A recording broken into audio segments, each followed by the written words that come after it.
Subscribe करें हमारे YouTube channel को, बेल आइकन प्रेस कर ले जीएसटी इनकम टैक्स वीडियो सबसे पहले देखने के लिए। Hello everyone, welcome to our YouTube channel. GST में दो कॉन्सेप्ट ई वे बिल और ई इनवॉइस बहुत से लोग आपस में मिक्स कर देते हैं। सबसे बड़ा अपडेट आया 1 अगस्त से ई इनवॉइस की लिमिट 5 करोड़ कर दी गई है।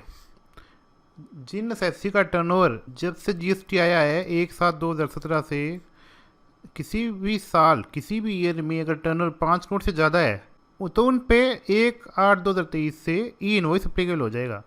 और ई इनवॉइस का क्या मतलब है? ई इनवॉइस एक नॉर्मल बिल के साथ हमें वही बिल की डिटेल ई इनवॉइस पोर्टल पर डालनी पड़ेगी और वो एक नया बिल उससे जनरेट करके दे देगा। ई इनवॉइस का मतलब है कि जब हम नॉर्मल बिल बनाते हैं तो वो सारी डिटेल हमें ई इनवॉइस पोर्टल पे डालनी पड़ेगी और वो एक नया बिल जनरेट करके हमें दे देगा। मेन बात है ई वे बिल और ई इनवॉइस में क्या डिफरेंस है।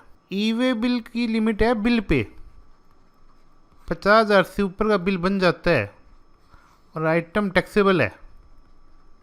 कुछ एग्जाम्प्ट आइटम भी मैंडेटरी किया गया है, लेकिन मोस्टली केसेस में टैक्सेबल आइटम पे ई वे बिल मैंडेटरी है।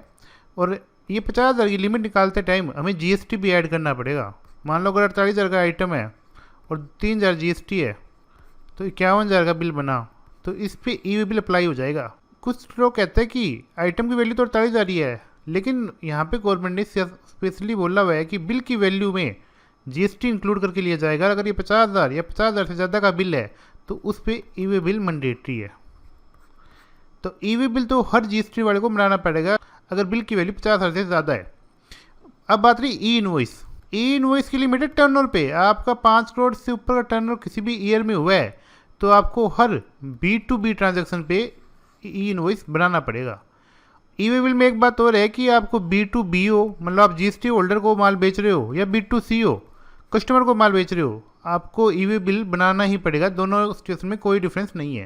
लेकिन ई इनवॉइस के लिए B2B के केस में आपको ई इनवॉइस बनाना पड़ेगा, B2C के लिए ई इनवॉइस नहीं बनेगा। तो एक मेजर अपडेट ये भी है। ई वे बिल नंबर 12 डिजिट का होता है, 12 डिजिट का होता है।